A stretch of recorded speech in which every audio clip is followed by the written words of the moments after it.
जलपरी जैसा दिखने वाला अद्भुत बच्चे का जन्म।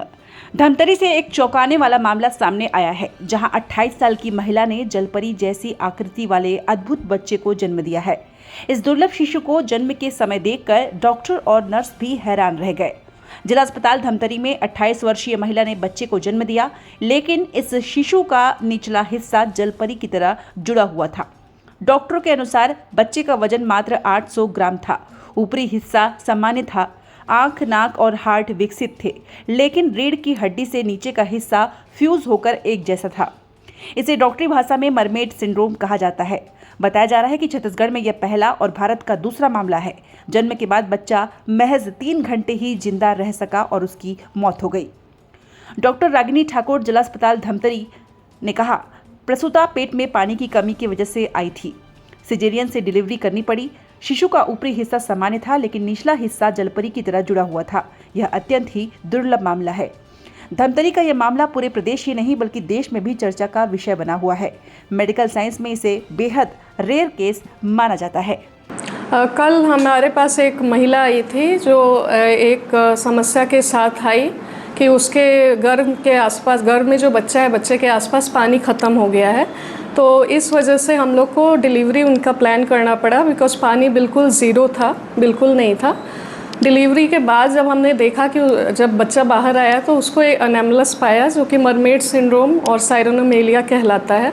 इसमें बच्चे का लोअर लिम्ब दोनों साइड फ्यूज होता है और बिल्कुल वो मरमेड टेल की तरह विजिबल होता है। इस वजह से इसको मरमेड सिंड्रोम बोलते हैं।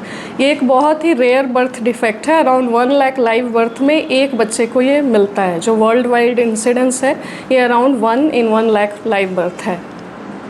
इस तरह के जो केस होते हैं उसका कारण क्या मानते हैं? इसका कोई अभी तक क्लियर कारण नहीं पता चला है। कोई ऐसा रिस्क फैक्टर नहीं है। हम ऐसा नहीं कह सकते कि पेरेंट्स ने ये काम किया होगा इसकी वजह से हो गया, बट कुछ ऐसे रिस्क फैक्टर्स हैं जैसे मैटरनल डायबिटीज़ या फिर टेराटोजेन एक्सपोजर, जैसे बर्थ टॉक्सिन्स होते हैं, कुछ दवाइयाँ होती हैं जो टेराटोजेनिक होती हैं।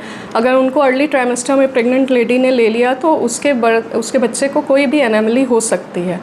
कुछ एग्जाम्पल्स हैं जैसे कि थैलिडोमाइड, वॉरफेरिन, लिथियम, ये सारे ड्रग्स कॉन्ट्राइंडिकेटेड होते हैं।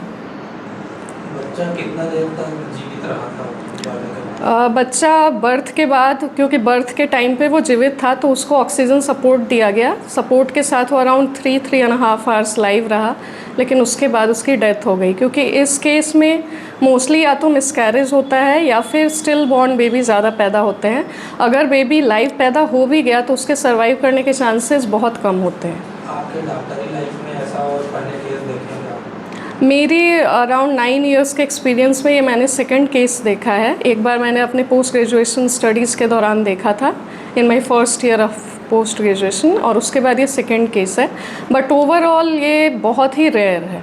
इंडिया में भी बहुत ही कम रिपोर्टेड केसेस हैं, अराउंड 300 के आसपास मैक्सिमम केसेस रिपोर्टेड होंगे। तो इसको मतलब एक one of the rarest birth defect मान सकते हैं। जन्म के समय बच्चे का वेट क्या था और उसके ऑर्गन्स क्या-क्या ऑर्गन थे जो एक्टिव थे? जब बेबी का बर्थ हुआ तो उसके upper half of the body normal दिख रहा था। बेबी का face, head portion, chest area, दोनों अपर लिम्स नॉर्मल थे, but lower part of the body जो एक मतलब जस्ट बिलो द अम्बिलिकस कह सकते हैं, बिल्कुल एबनॉर्मल था। जेनाइटल्स क्लियर नहीं थे, उसका डिफ्रेंशिएशन नहीं था। दोनों लेग्स फ्यूज होके एक टेल बना चुके थे और कोई एनल ओपनिंग नहीं थी और जेनाइटल्स भी पता नहीं चल रहे थे। तो lower part of the body पूरी तरह से एनामलस था। जो बच्चा जन्म दिया उनका और काफी बच्चा है उससे? हाँ, जो मदर जिनका ये बेबी हुआ था उनका एक लाइव बेबी है जो अराउंड 2 इयर्स का मेल बेबी है, तो वो बिल्कुल स्वस्थ है, उसको कोई प्रॉब्लम नहीं है।